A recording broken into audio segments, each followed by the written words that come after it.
ગુજરાતમાંથી ચોમાસાની વિદાયના એંધાણ પણ વરસાદનો તોફાની રાઉન્ડ કહેર મચાવશે. ગુજરાત સહિત દેશના કેટલાક ભાગોમાં ભારેથી અત્યંત ભારે વરસાદ નોંધાયો. જો કે હવે પછી આ પ્રકારની મોટી વરસાદી સિસ્ટમ બનવાની સંભાવના ઓછી છે. આ દરમિયાન હવામાન વિભાગે ચોમાસાની વિદાય અંગે પણ શક્યતા દર્શાવી છે. નમસ્કાર, BS9 ન્યૂઝમાં તમારું સ્વાગત છે અને હું છું તમારી સાથે કાજલ સુવા. ગયા સપ્તાહે ગુજરાત સહિત દેશના અનેક ભાગોને વરસાદે ધમરોડી નાખ્યા. સંભવતઃ ચાલુ ચોમાસાની આ છેલ્લી મોટી સિસ્ટમ હતી, જેમાં ગુજરાત સહિત દેશના કેટલાક ભાગોમાં ભારેથી અત્યંત ભારે વરસાદ નોંધાયો છે. જો કે હવે પછી આ પ્રકારની મોટી વરસાદી સિસ્ટમ બનવાની સંભાવના ઓછી છે. આ દરમિયાન હવામાન વિભાગે ચોમાસાની વિદાય અંગે પણ શક્યતા દર્શાવી છે.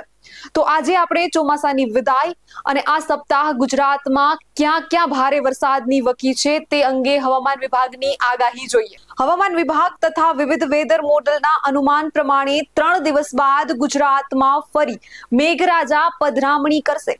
આ વખતે દક્ષિણ ગુજરાત અને મધ્ય ગુજરાતના જિલ્લાઓમાં ભારે વરસાદ ખાબકી શકે છે. અનુમાન પ્રમાણે બંગાળની ખાડીમાં એક હળવું લો પ્રેશર સર્જાઈ શકે છે, જે ઉત્તર પશ્ચિમ દિશામાં ગતિ કરશે.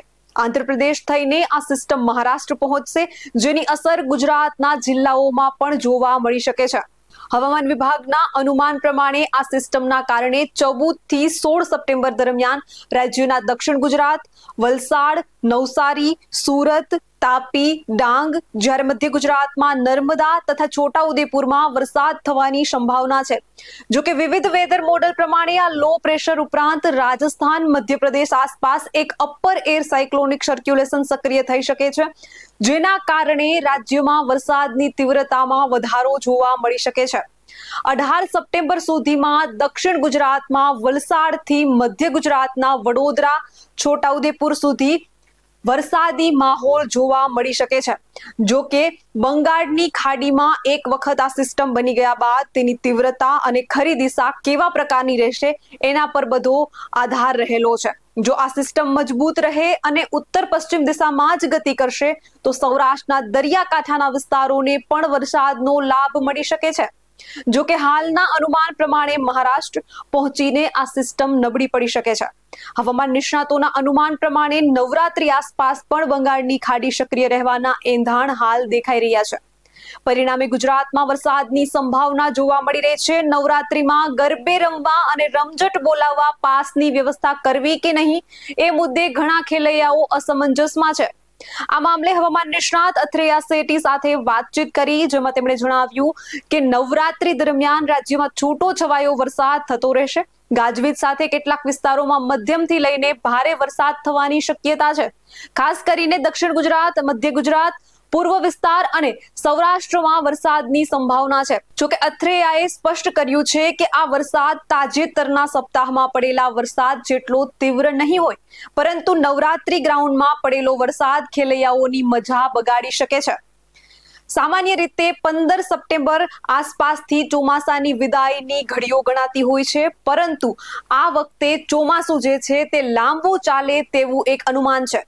હવામાન વિભાગે પણ અગાઉ એવી સંભાવના વ્યક્ત કરી ચૂક્યા છે કે આ વખતે ચોમાસાની વિદાયમાં વિલંબ થઈ શકે છે. જી હા, ચોમાસાની વિદાય આ વખતે મોડી થાય તેવું હવામાન વિભાગ પણ જણાવી રહ્યું છે.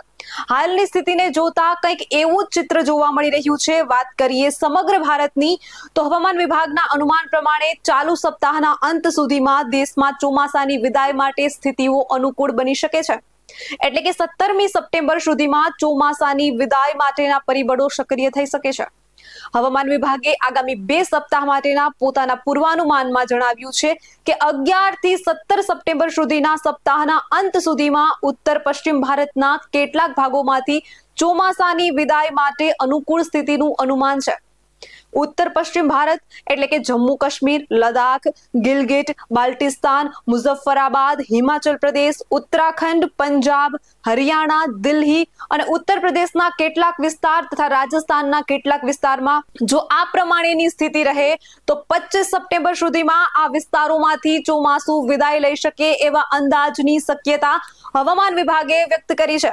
જી હા, સમગ્ર ભારતની સ્થિતિ પ્રમાણે હવે ધીમે ધીમે ચોમાસું વિદાય લેતું જોવા મળશે, પરંતુ ગુજરાતમાં હજુ થોડી વાર લાગી શકે તેવી શક્યતા છે.